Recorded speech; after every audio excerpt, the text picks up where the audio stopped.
Hey, welcome to Graphic Policy Television, GPTV. I'm Brett. In my hands is Djeliya, a really fascinating graphic novel published by TKO Studios. It's a really interesting read for a whole bunch of reasons. So, it's done by Juni Ba, who's a Senegalese-born creator. Is both the writer and the artist for this. And the story is inspired by West African folklore. And it's really, I mean, the story itself is kind of, the normal kind of quest journey with some side quests, fighting bad guys, stuff like that. But you can tell there's a heavy African influence to the storytelling. And the story overall, it's the tale of Prince Mansour, his royal storyteller Awa, as they journey to reach the mysterious Wizard Soumaoro, who guards a fearsome power that he used to destroy the world. It's okay. So the art is absolutely amazing. Just for the art alone, this is a buy.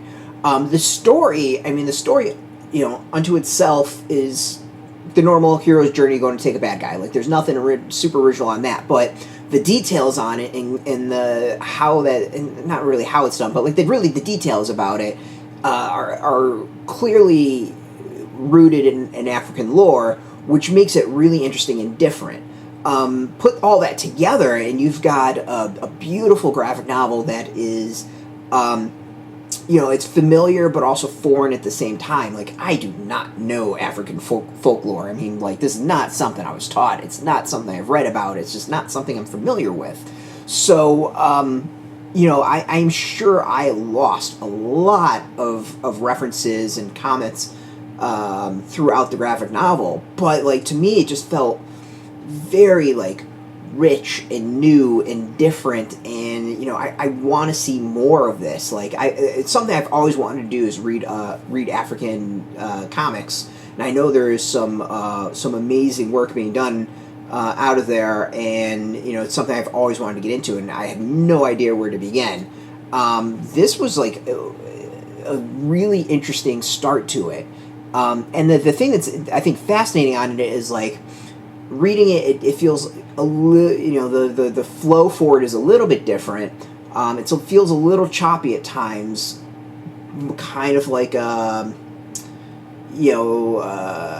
someone kind of recounting history and folklore and all that. Like, that can get a slight choppiness to it.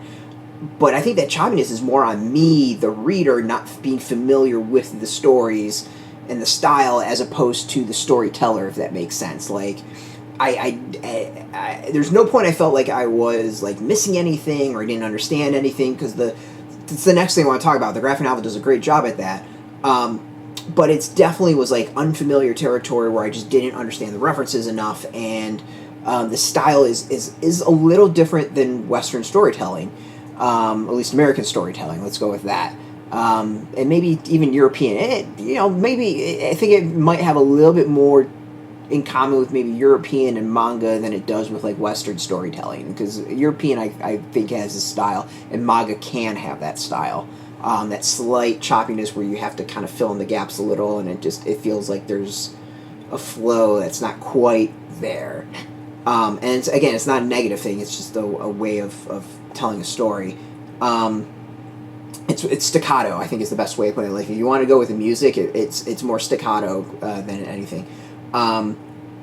But, like, the thing that I think I really liked, and part of the reason I did not feel completely lost, is this graphic novel. I don't know if it's done in the original or done for the Western release or the broad release, whatever. There's a lot of references to it. Like, there's African words, there's African sayings, there's references, and what it can do, it puts directly on the page and gives you the explanation, and it doesn't break the flow at all. The way it's done, is done really well, in that it's quick to pick up, and you can follow it through. The other good is a lot of the comments and references you can pick up just in the storytelling. The back of it also has a nice kind of glossary and little mini encyclopedia, we'll call it, to catch you up on some of the things you might not know.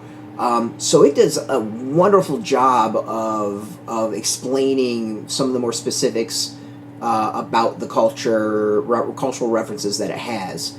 But I finished this and wanted to immediately find more African comics. I'd be fascinated to see more of this world that I don't know, these worlds that I don't know. It's just a really it's cool. It's really it's something I've always wanted to do. I've read manga, read a little bit Korean, read some Chinese. Obviously American comics, Euro comics. African comics, and then comics from Mexico and Central and South America are like the things I want to check out because I haven't really experienced them a lot. So those are things I want to pick up more on and see what it's like and see if it's different. This is just as I said, the art alone for me is reason enough to pick this up. I mean, the art is so cool, and I think very it feels African. There's something about it that when I think of African art, this feels like it picks up on that. And it's just, it's beautiful to look at. Really cool action, really cool character design. Like, everything is just so different and interesting and neat, and just I found myself not just reading this, but staring at the pages because the style is so different and unique. It's cool. It's really cool. I mean, for someone who's never experienced comics from Africa, this is something I want to find more. Like this. I want to read more. This feels like a fantastic introduction to that world of comics. So yeah, it's really cool. To give you kind of an idea of here's some of the back matter that explains some of the stuff that's within the inspiration. There's a lot of folklore and history, so it kind of explains some of that. But what's great is I never found a point where I needed to go to that during the comic. I want to try to find a good example of the explanation that comes up or so. Yeah, so here he says, "Hey, awa, bite my wreck," or something like that, and right there it just says, "Leave me alone," and you can kind of pick up what is the intention of what's said. Where's another one? So here it says Gabis Michui, and underneath it's the hissing sound of deep, almost spiritual irritation. It's just the way it explains these things and throws in there. It never feels like it distracts. It explains when it needs to explain, and all of it flows really well. So really cool art.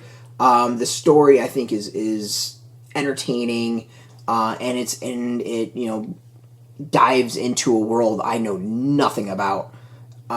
So I'm just overall super impressed. It's really cool. A very cool series, graphic novel, and I want to see more. I really want to see more. So I'm hopefully this is the beginning of Western publishers diving more into African comics and bringing them over to the U.S. Because I think there's so much out there that could be really cool. If it's like this, holy crap, I'm all about that, because this was really awesome. Out now, you can go get it. We got links beneath this video. You should be able to get it from your comic shop. Put in your zip code, tell the shops near you. No shop, no problem. We'll have some affiliate links as well underneath. There are affiliate links, so we get a small percentage by doing that. You help support our site. And speaking of support, I want to thank TKO Studios for opening us up with the review copy, and you for watching. Now, if you are into comics, if you are into graphic novels, check us out every single day at graphicpolicy.com. We're on Twitter, Facebook, YouTube, Tumblr, all at Graphic Policy, keeping it nice and consistent. So until next time, keep reading those comics, and keep it geeky.